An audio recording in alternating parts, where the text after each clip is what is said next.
Good morning, everybody. Happy, what are we? What is this, Wednesday? I had a whole moment there. I really just could not think for that second what day it was. It is Wednesday, though. Welcome in, everybody. I hope you are doing well today. This is Project Joy Live. It's your triple shot of good vibes every Monday, Wednesday, Friday at this 9 a.m. Eastern time hour. It is the morning show of all morning shows, everybody. We like to have a little fun here. We get deep in things, which I think you'll see coming up here shortly. But we like to have fun while we are exploring the ways that we can create more joy in our lives. Listen, couple things today. First of all, coming up, I'm starting a 3-part series. So it's a little bit broken up, but I started today. Part 2 will be Friday. Part 3 will be the following Friday. Okay, because next week on Monday, we don't have a show. It's Memorial Day. We want everybody to find the joy in the present moment. All right. And then Wednesday, Olivia will be on the show. And then Friday, I will finish up this 3-part series. But the 3-part series is focused on the joy of human connection. And so today's specific conversation explores a powerful question. Are we losing real connections, from algorithms and digital exhaustion to surface level interactions and the feeling of being unseen? We are going to talk about what happens when constant communication doesn't exactly equal closeness. So we'll talk about authentic, which we love that word here, connection, what that actually looks like and why it matters now more than ever. So that's coming up here shortly. And, but I have to tell you a few things bringing me joy this morning. Number one, we're getting into warm season. So I'm already sitting here starting to get a little uncomfortable because I don't like when it starts to get super warm outside. And technically it's not even really that warm yet. It's only been in the 80s here in southeastern Connecticut, but I am a mile from the water. The air is very humid and moist, and it makes it like thick air to breathe. You know what I'm saying? Like, it's not fun for me. And so, especially at this stage of my life when I'm hot already. So, I am already losing my patience with the heat. But that being said, it also means that beach season is about here. And you all know how I love beach season. So that is exciting. Also, we went to the casino. I think I shared with you guys on Monday. We had gone to the casino over the weekend, and Danielle, other co-host here on Project Joy, went to see Blackstreet at Mohegan Sun. And it was a nice throwback. It was great and wonderful. But I always take the time to stop at my favorite store in Mohegan Sun Casino, which is Chocolux. Okay, Chocolux. Guess what's in Chocolux? Chocolate. But they have an entire vegan section in Chocolux. And then they like to put things. Don't you love when stores you go into for one thing put stuff by the checkout? So you think you're done, but you're not done. But they had these little, they're called Cocoa Delights. And they were right by the checkout, and they are just a little container of little candies. They're very small. They're hard candies. I'll show you how big they are. Look, little tiny. Okay. But they are so tasty. So this one is chocolate caramel. I also got chocolate raspberry, and they're only like a couple calories for one of the little candies. And so I was like, This is a nice little, if I feel like I need some chocolate throughout the day and I don't necessarily feel like I want to eat a chocolate bar, and or if I'm feeling like I don't have self-control. Okay. Which happens sometimes with me. Then what I will do, I've been trying this out to just have a little mint. Obviously, look, there's how many in this whole thing? About 30 mints in the container, or they're mints, but they're not minty. Little candies in the container, right? So if you have 30, it's over 100 calories if you just like down this. That's not the point. Not the point. But I'm enjoying them, and that's bringing me a lot of joy this morning. Also, as we mentioned right before we came on the show on Monday, we hit 1,000 subscribers on YouTube, you guys. I was so excited, if you could not tell, at the beginning of the last episode when Brittany was here. But I was so excited about it. But another reason it was really significant for me is because over the last, 10 years, 9 years, I've really focused on growing the Breakthrough Show Network, and not even just growth in a numbers way. So viewers, subscribers, hosts, attendees, things like that, but growing in structure, growing in purpose, growing in clarity. Like those are all things that have been really important to me over the last 9 years, right? And so I haven't done a whole lot with my personal brand stuff that's me.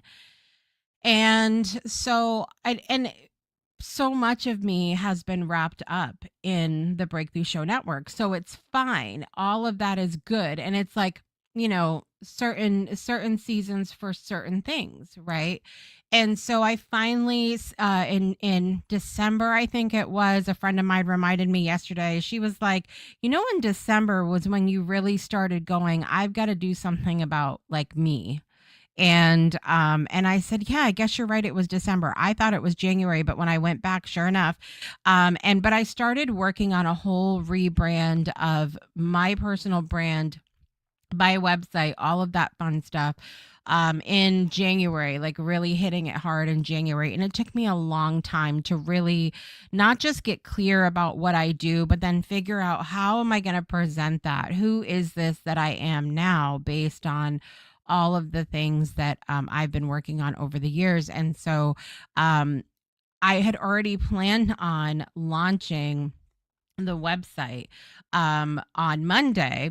And so to get the 1,000 subscribers for the Breakthrough Show Network, let me tell you why that's significant. It's significant because sometimes it's hard for me, and I know other people can relate to this, to move on to the next thing, because I've shared before, I'm a very nostalgic person. I will hold on to something until it just doesn't love me anymore, you know.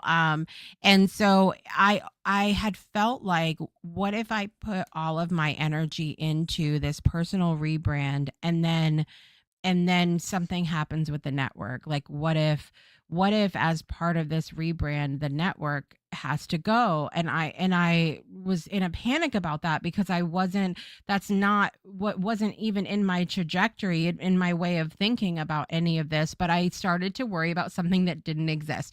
We know that that's where the bulk of anxiety comes from. We worry about things that have already happened, we have no control over, or we start worrying about things in the future that we're just making it up.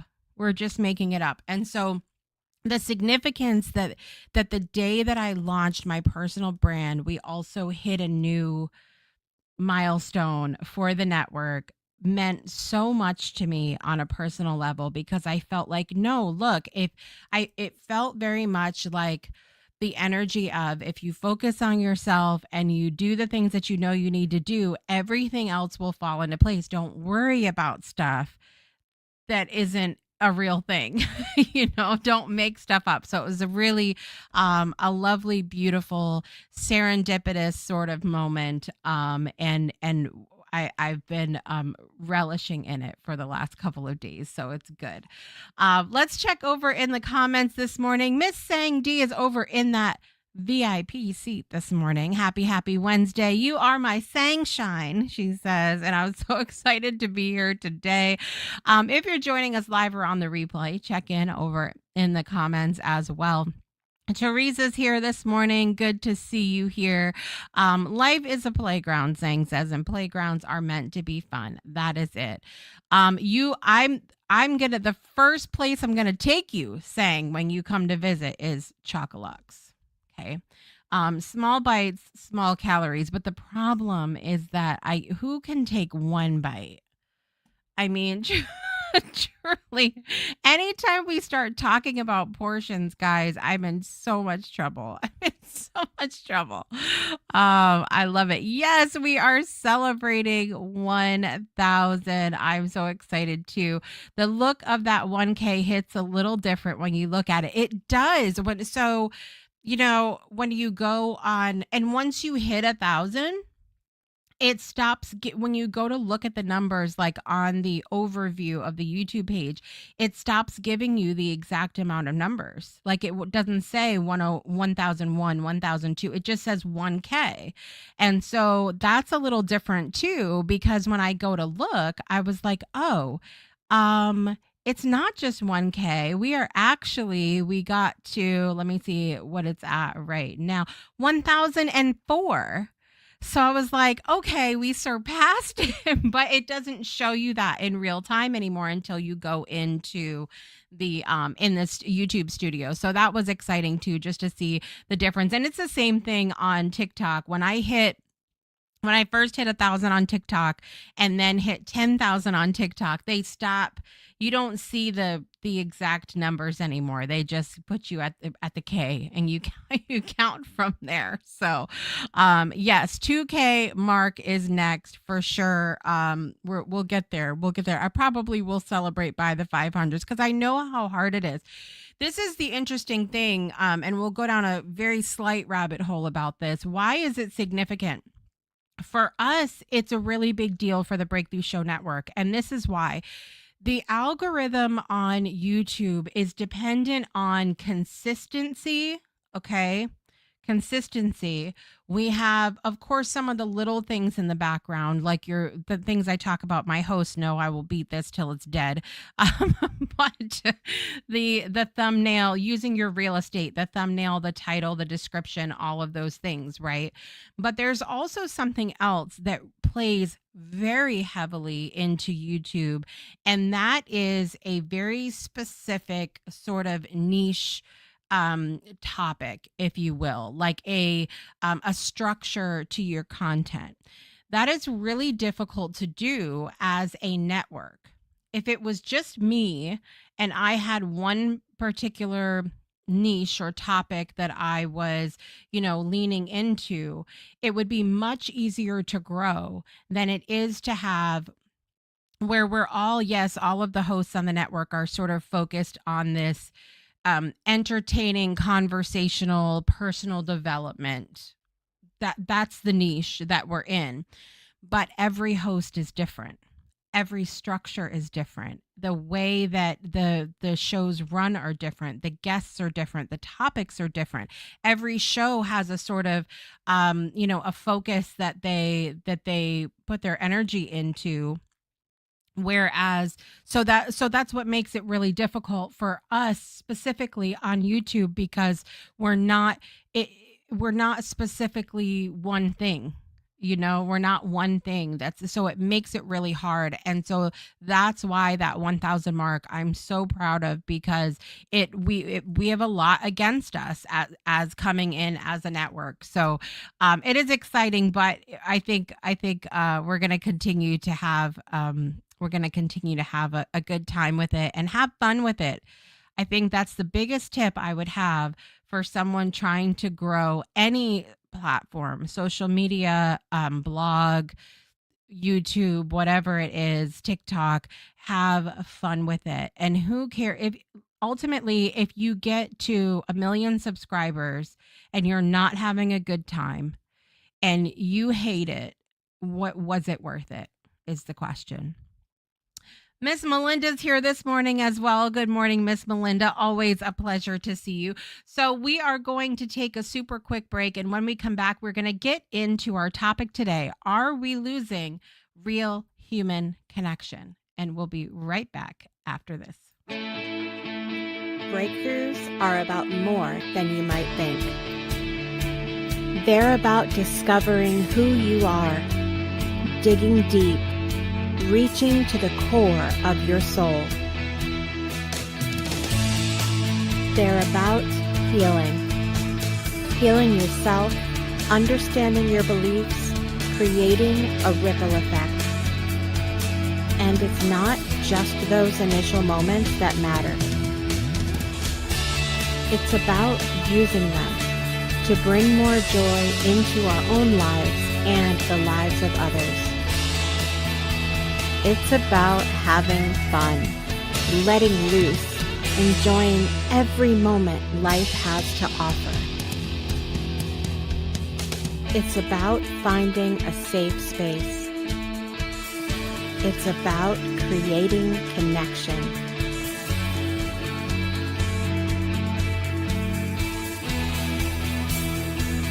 Join us each and every day for exclusive programming, special events, and a community to call home, where we invite you to explore, change the way you look at and live your life, and go beyond the breakthrough. So we ask you, are you ready? We'll see you online at thebreakthroughshow.com. Welcome back, everyone, to Project Joy Live. Today is, in fact, Wednesday. I just double-checked on the break to make sure that we were on the same day. It is Wednesday, May 20th, 2026. Super excited that you're here with us today. And I'm just cleaning up here because what happened during the break is I grabbed a water so that I can continue to have a conversation with you guys. And I spilled it all over the place. So that's what I do. That's what I do here. So I'm trying to clean up as we go along. So we are starting a little mini series here on Project Joy. Like I said, today, Friday, and then the following Friday, where we're talking about the joy of human connection. And for this particular topic today, I wanted to talk about the question if we are really losing that human connection, because so many people here's the truth of it. We have never been more connected. I remember growing up, and Danielle and I have talked about this on the Flashback Fridays episodes, where there were no cell phones. There was no, I mean, we had email after a little while, but it I mean, I was probably an older teenager before we really had that. The we just had this period of time where if you wanted to keep in touch with anybody, you had to use a payphone, landline, or write good old fashioned letters, right? But so we are in this place where we're more connected than ever. Like connected in a tangible sense, not the connection we feel, right? So we have social media, we have email, we have websites, we have virtual communities, like we have video chats, we have all of these things, and yet so many people feel more lonely and disconnected than ever before. The question is, why is that? I think that some of it, starting out this conversation, is about the illusion that social media creates. We send somebody a friend's request and now we're friends. It's using words that used to be used in our mind for somebody that we saw in person and got along with. Now, a friend on social media is simply, like I said, a tangible connection, like a meeting place. It doesn't have to be anything that was cultivated to create that friendship, you know what I mean? And so there's wording that's used that I think is dangerous to put it bluntly. It's dangerous because it has our brains thinking in very different ways about things that used to be thought of very differently than they are now. The other thing that I see often is people that are very quick to, and I say this lovingly, knowing who's watching as well. Um, there's people that are quick to completely get rid of social media because they don't like how it's going. And I will tell you right now, I cannot blame people one bit. Social media can be frustrating, and like I said, you might be putting all of this time and effort into something that is not, you're not feeling that fulfillment. You're feeling disconnected, you're feeling more lonely, you're feeling like, what is the point of any of this? Because we start having all of that disconnect there between the wording that's used and the promise. I'm going to dare to say that the promise of what I think we thought social media was supposed to be. And so people can be very quick to be like, you know what? I'm just not doing it anymore. I'm not going to participate in it. But there's a middle ground, I think, that not many people that I know are really leaning into. And that is to create the kind of experience and culture that you want to see. And the hard part about that conversation is that it's going to take more than one of us to create a new culture. Think about it in the realm of community building. When you're creating a community in person or online, you can be a part of something and you can say, you can emulate, this is what I want the behavior to be like. But ultimately, if there's 20 of you and you're the only one out of the 20 who's doing the thing, that's not going to bring everybody else on board. It's going to take a movement of people that say, hey, the connection, this is what needs to happen. This is what real connection looks like virtually. It's going to take people, more than one person emulating that thing. And that's going to take a little time. It's going to take effort. It's going to take a willingness and commitment to not just go after, a year even saying, oh, well, this isn't working. I'm just not going to come on there anymore. Right. And so I want to talk about a few different things today, really quick. And I am going to, let's see. So let me address this really quick. So Sang was saying, yes, I value time. And when I realized people were spending 2.5 hours a day, 17.5 hours a week, and I evaluated myself and my usage, I was like, no, thank you, delete, delete, delete. And I think that that's fair. It's fair. But my question always goes back to, like, if you're talking about mindless scrolling, that's a different conversation. But I think that social media has the potential to be used for something way bigger and more impactful than that. And so I have been on a mission since the start of the Breakthrough Show Network to, I'm not willing to give up that amount of time. But now I'm inspired. Now what can I do with this time to make it valuable, to make an impact, and to create that real connection that we're talking about. So I want to go over kind of a few different points here for our conversation about this. So the first part is that a lot of us are connected everywhere, but we are close nowhere. Why do people feel more disconnected despite constant communication? It's sort of talking about quantity versus quality of interaction, passive consumption, like I was just talking about, the scrolling, versus actual connection, being visible versus being known, and convenience replacing depth.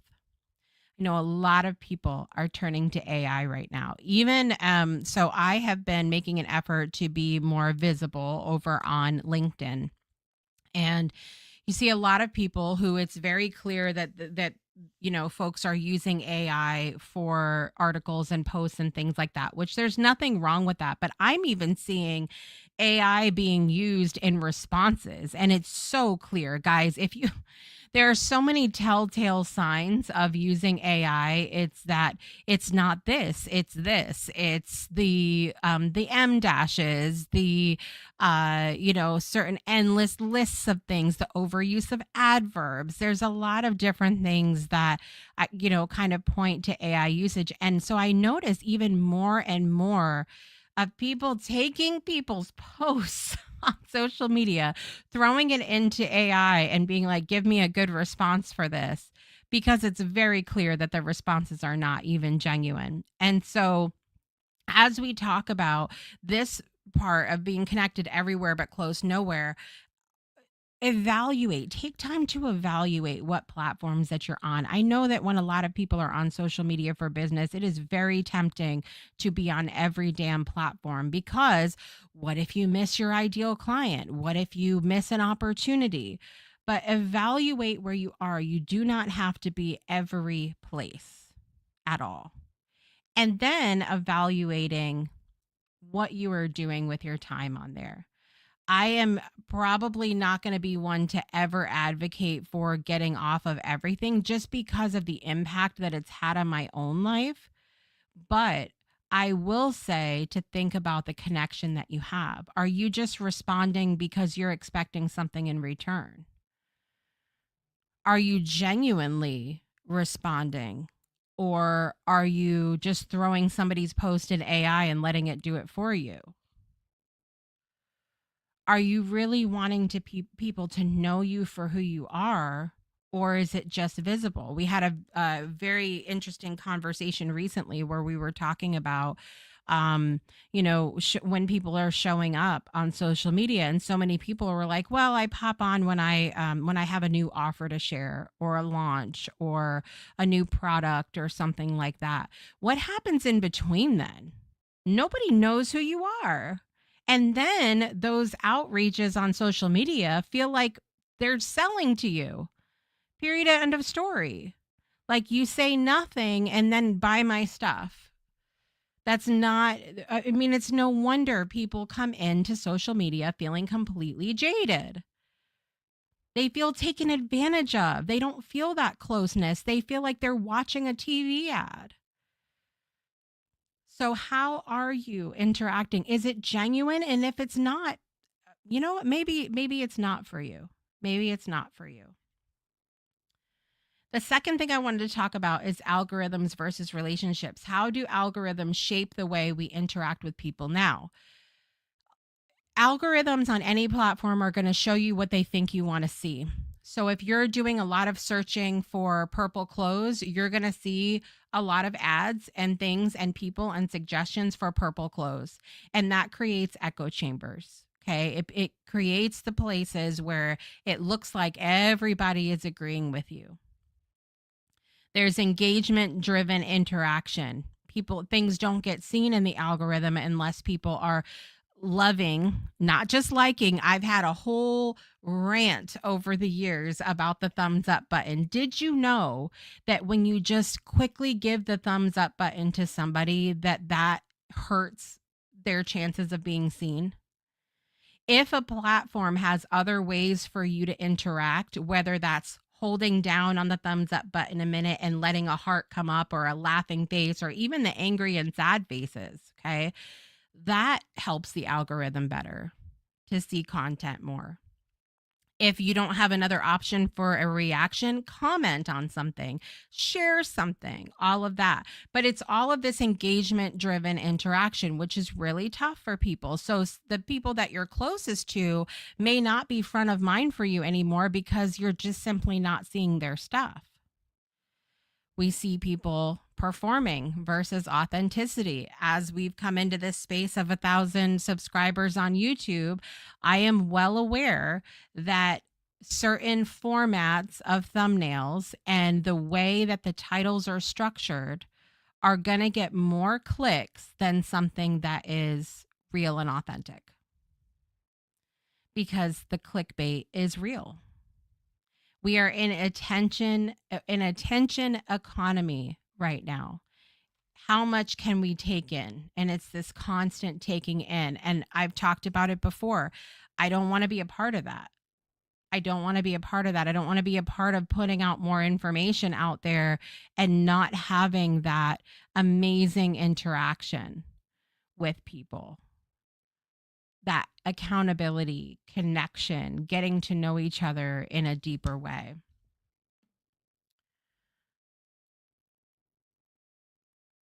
So, the third thing that I wanted to talk about is the digital exhaustion that happens. And I think this is another reason why folks can be so quick to just be like, I'm done with social media, or just processing through those feelings that come up.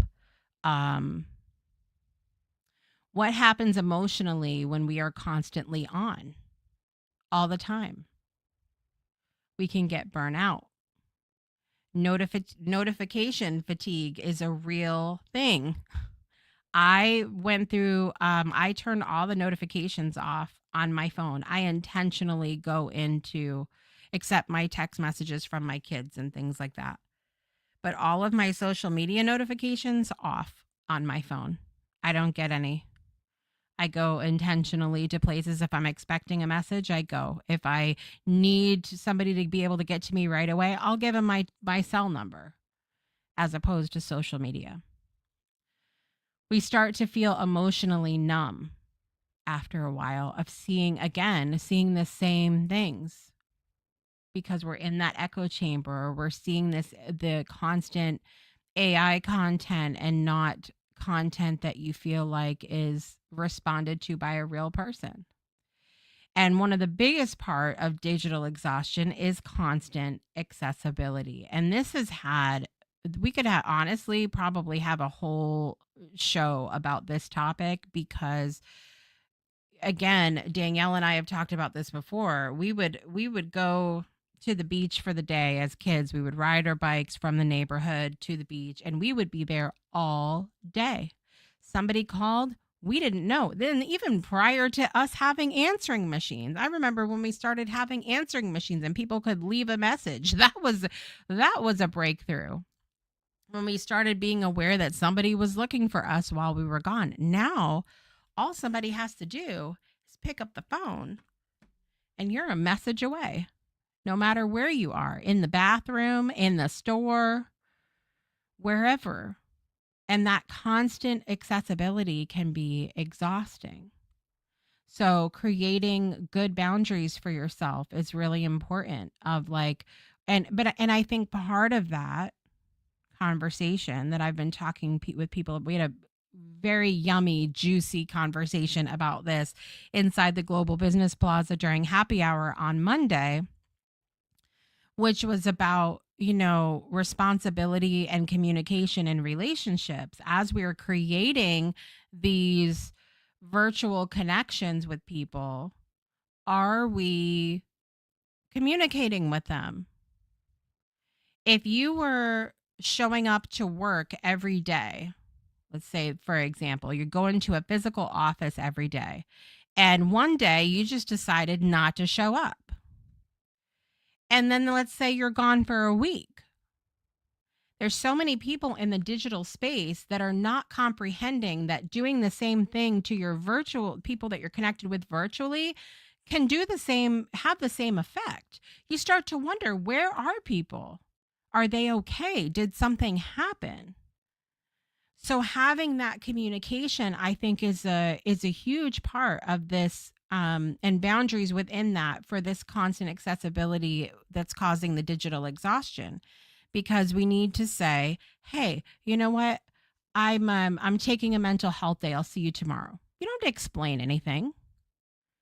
You don't have to go down the rabbit hole about it. You don't have to tell them your life story. It's just, hey, I'm going to be disconnected. I'm having surgery. I'm not going to be around. From this day to this day, I will have somebody check in, let you know that my surgery went okay, or whatever, or I will, I'm having a baby, going to be disconnected for 6 months, whatever it is, right? But there's communication that I think can happen within that container, and that creates more of this connection that we're talking about in this series. A lot of people feel unseen. What creates the feeling of being truly seen by another person? I would love to hear from you. What are the things? What are the things that make you feel truly seen by another person?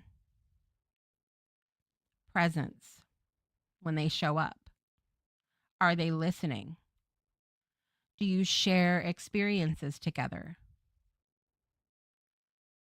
Do you feel emotionally supported in their presence? So many people treat virtual relationships, online relationships, like just passing in the night, popping on really quick because we have to be there, and or just going, I'm not going to be there at all.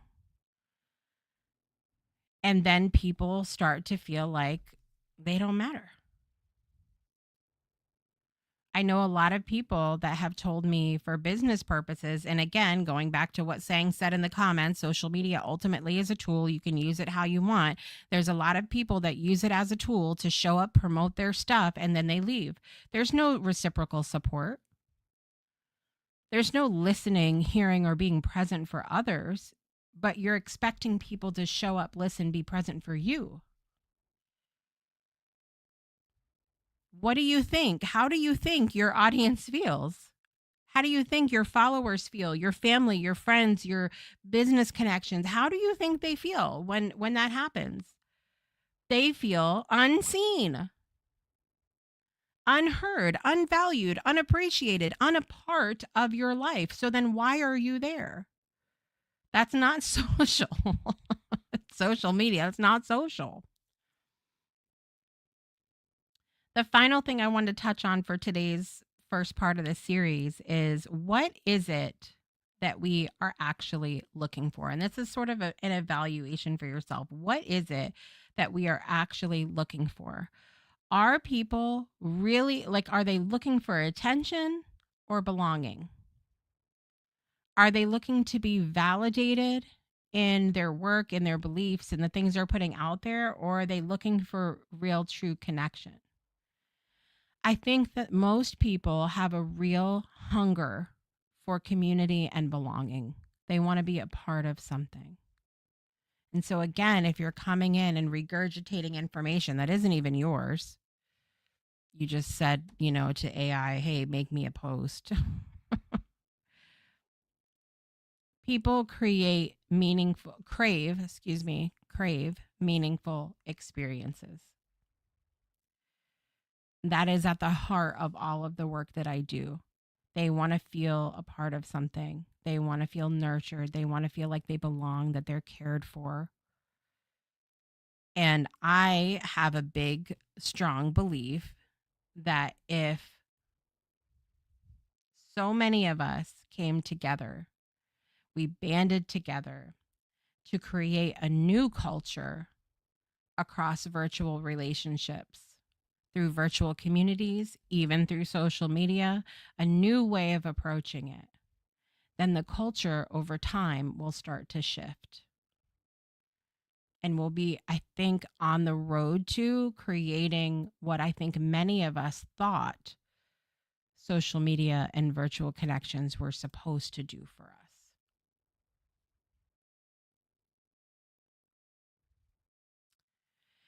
Sang said, very true. Check on your neighbor. Who does that anymore? I notice when certain cars are no longer in the parking lot, I start asking. Yes. Pay attention. No, and I had a whole conversation with a friend online about this.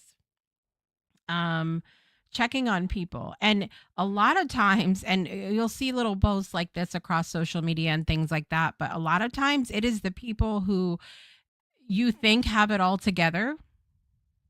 You think they have it all together.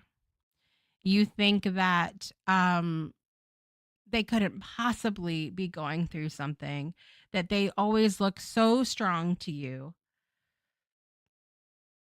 Those are the ones you probably need to check in on the most. I'm telling you right now. People are juggling a lot. And also in that same context, remembering to check on people anyway, even if you see them, because we only get on social media, and that's part of the challenge of connection across, that human connection, is that we only see a snippet of somebody's life, right? We only see a snippet of somebody's life, and we make assumptions. We go, they don't need anybody. Or like I've experienced very recently, and I'm going to try very hard not to get emotional in this, because I even asked a really good friend and colleague of mine about this. Um, I am a helper by nature. I am a helper by nature. I want to make impact. I want to, if I bring a smile to your face, I feel good about my day, my purpose, all of those things. That's just how I am. And so I pride myself in relationships, and also in in relationships in general, friendships, family relationships, love relationships, co-working relationships, all of that, on being a helper. And it came to my awareness recently that there were certain people that were not reaching out to me for something that I could have helped them with in a second. And so I asked about it. I finally was like, why isn't I'm right here. Hello, I can help you with that.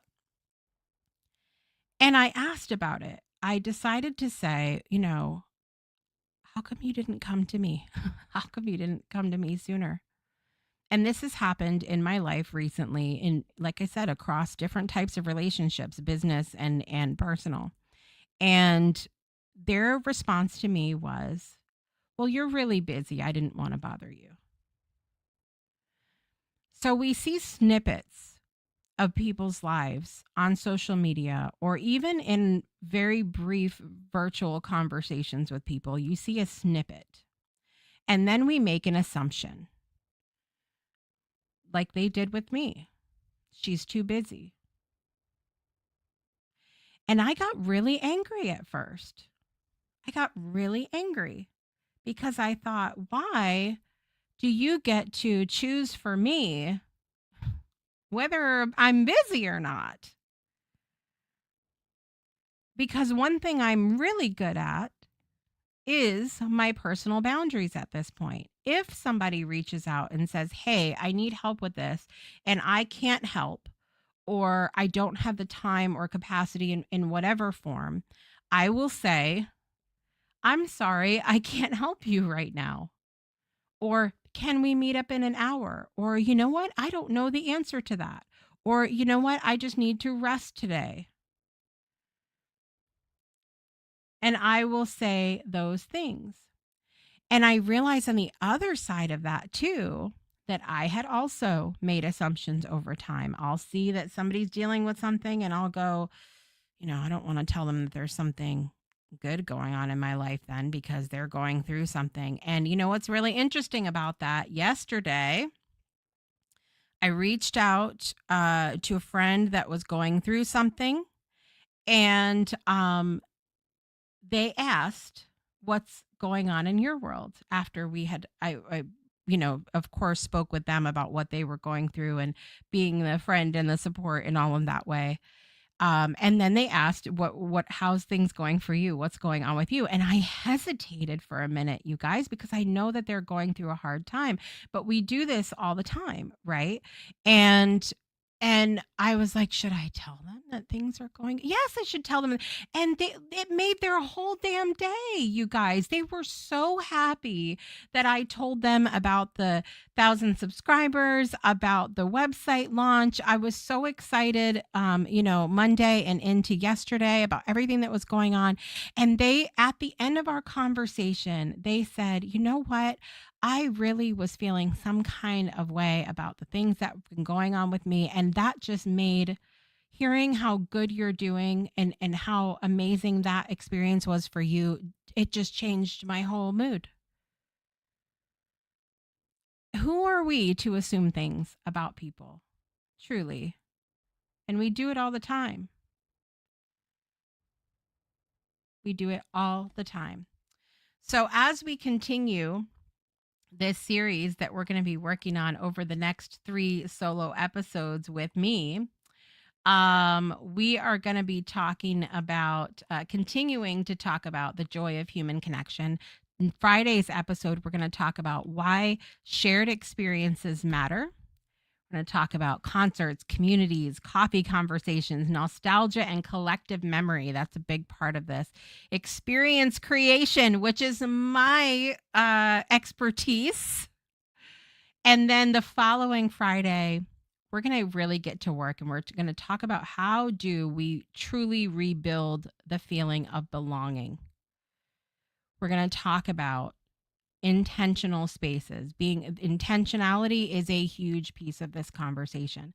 Hospitality, showing up, vulnerability, real conversation, and of course, when we do this and we are intentional, and I believe we can come together and create this kind of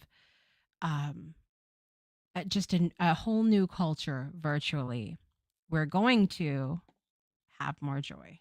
Period. End of story. Let's listen to the For Love poem and we'll be right back with birthdays after this.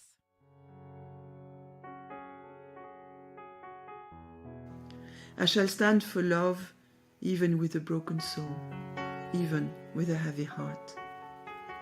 I shall stand for love, for the world is wounded, not just my little piece of land, where I am mostly safe, where I am mostly well, but our world, everywhere, every day. I shall stand for love, because we need more light, not more death, not more power, not more bombs. I shall stand for love, so that our children are safe, so that our friends are sheltered, so that our borders are open.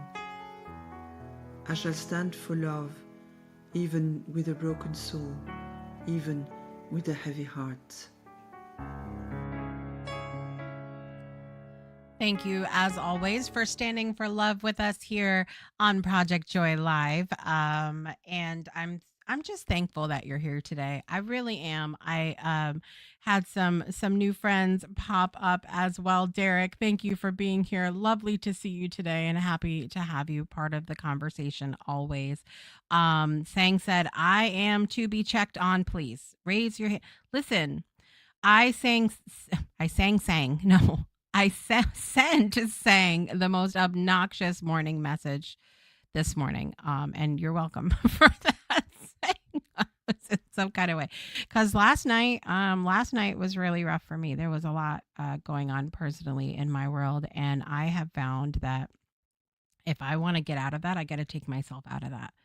So I got crazy and obnoxious this morning, and it was the most wonderful thing. Sang was also saying, I love that one. When people tell me I am busy, I say, I appreciate that thought, but I am aware of my schedule and I can let you know what I am able to do and not do. Love. Because here's the truth of it, especially as a person who has dealt with chronic illness and fatigue and all of those things. When I say I'm busy, that doesn't always equate to I'm over here working away or on a call or, teaching a class or whatever. Sometimes my busy looks like going to a concert with my friends. Sometimes my busy looks like getting in bed with the heating pad. Sometimes my busy looks like taking a nap, playing with my kids, going to make myself an amazing charcuterie board snack. My busy looks like a lot of different things. So yes, don't make assumptions. Don't make assumptions. Brittany said, side note, your website looks absolutely amazing. Thank you so much. That has been it's been a long time coming. Been a long time coming, and it feels really good. And having everything else aligned, I've got some other stuff that I am working on the remainder of the week, and next week I take all the stuff and full steam ahead with what I have. So it's good. Good. Thank you for standing for love with us as well. All right, everybody. Did you enjoy today's topic? Are you looking forward to the other 2 parts of the series? Let me know in the chat. And let's take a break and do birthdays, everybody. Happy birthday to you. All right, everybody. In the world of celebrity today, the incredible, incomparable Cher, everybody, is the big 8-0 today. Everybody sit down and take a breath because Cher is 80 years old today. I cannot. If I could turn back time. Oh my God. Love some Cher. Happy birthday, Cher. Also, another favorite of mine, Busta Rhymes is 54 years old today. We love some Busta Rhymes. Singer Rachel Platten sang Fight Song, and another among other inspirational things, 45 years old today. The incredible Oscar-nominated actor from It's a Wonderful Life, a lot of Hitchcock movies, James Stewart, who passed away in 1997, had a birthday today. Mindy Cohn, for a little flashback on a Wednesday, way back Wednesday, we'll call it. Mindy Cohn, who played in The Facts of Life, is 60 years old today. Another big milestone birthday. And very excited about this, you guys. I'm super excited. Bronson Pinchot is 67 years old today. Now, if that name does not ring a bell to you, let me know if it does ring a bell and put it in the chat. I know we have a delay, so I'm delaying the time really quick. Do you know who Bronson Pinchot is? Let me know in the chat. Think back. Okay, it's a throwback. He played Balky in the show Perfect Strangers with Mark Lynn Baker, who played Cousin Larry. Remember, he came over from another country and came to visit his cousin. Do you guys remember that show, Perfect Strangers? I also loved Bronson Pinchot in The Langoliers, which was a Stephen King, based on a Stephen King book. As well. Really amazing. But why I'm so excited is Bronson Pinchot's birthday today, 67 years old. And I get to meet both Bronson Pinchot and Mark Lynn Baker in October at 90s Con. And when I tell you, I'm so excited. I'm so excited. I love the show Perfect Strangers. And even though it's kind of, silly concept, a lot of comedy and things like that, there's so many parts of that are, I feel like, real to human relationships that we have. People annoy us. People can be annoying. They can be exhausting. People are a lot. We are a lot. I am a lot. Okay. But in the best ways. And we take that and then we have a choice to make. We take that and then we can go, you know what? I see all of your extraness. I see all of your quirks and I'm going to love it anyway. And I'm going to make the choice to be in a relationship with you, to nurture our relationship in whatever way. And that is the most yummy, amazing, beautiful choice there could ever be. So thank you, Bronson Pinchot, Mark Lynn Baker, for reminding us of that. And happy birthday, Bronson. The celebrities in my life, I don't have anybody that has a birthday today. However, yesterday, Anne Johansson, who used to be a co-host on Spirit Sessions, had a birthday yesterday. Breakthrough alum Aaron Fisher had a birthday yesterday. And also my good friend, one of the fabulous Grider sisters, Emily, had a birthday yesterday as well. Good friend from back when I lived down south. Happy birthday to you. So let's get our birthday song on. Here we go. Happy birthday to you. Happy birthday to you. Happy birthday, dear Cher, Busta Rhymes, Rachel Platten, James Stewart, Bronson Pinchot, Mindy Cohn, Anne Johansson, Aaron Fisher, and Emily Grider. Happy birthday to you.